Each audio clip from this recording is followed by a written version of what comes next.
When we're thinking about the basics of human resource management, we want to start with recruitment and selection, getting the right people on board. But once they're on board, we need to manage them well. And part of that is performance management.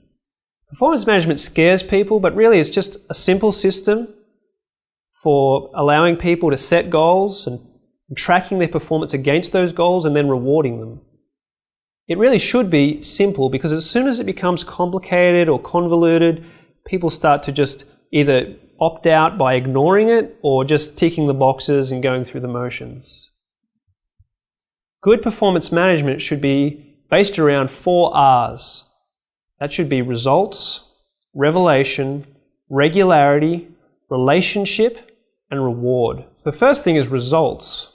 Performance management should be about encouraging people and helping people to set goals and achieve results that are tied in with the strategy of the organization. We don't want people just doing stuff for the sake of it. We don't want them being really productive in an area that's got nothing to do with where we're going. We want them to be setting goals and achieving results in line with where the organization is heading. The second part is revelation. That is, performance management should reveal both strengths and success and weaknesses and areas where performance is not doing so well.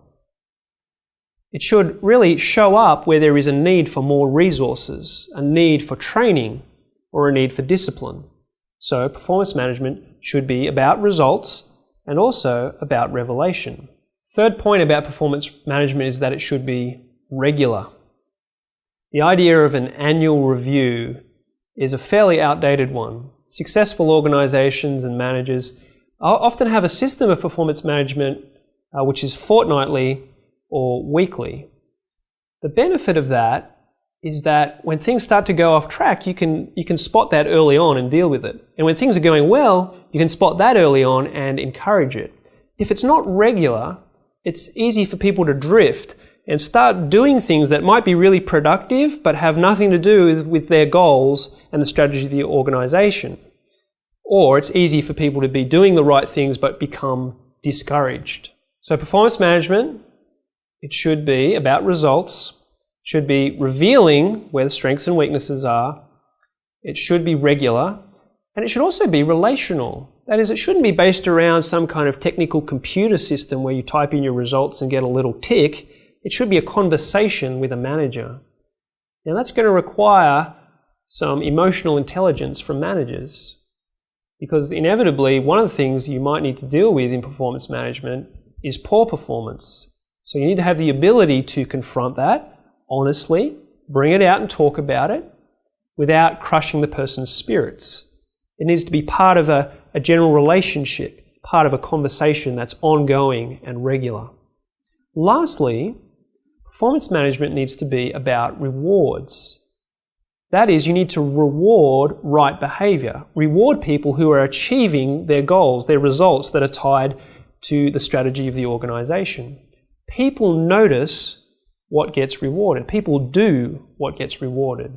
So if you have rewards over here, whether they're financial or they're just affirmation from a manager, whatever it is, and they're rewarding these behaviors, but your performance management is pointing people in this direction, people are going to do this because this is what's being rewarded.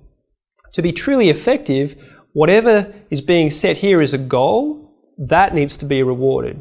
That's when people will start to notice. That's when people will start to change their behavior, because you're rewarding them for results. And that's when you'll start to get some real business success, because those results are tied to the organization's strategy. Interestingly, performance management will work both ways.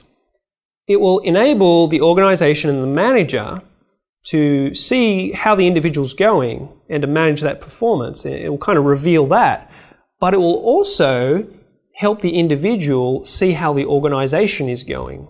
That is, if the individual's constantly being asked to do too much with too little resources without being trained appropriately, performance managers are actually going to bring that out, and it may actually lead to that individual becoming disillusioned with the organization. So it needs to be in the context of good management in every area, because not only will it show up individual weaknesses, it will show up organizational weaknesses.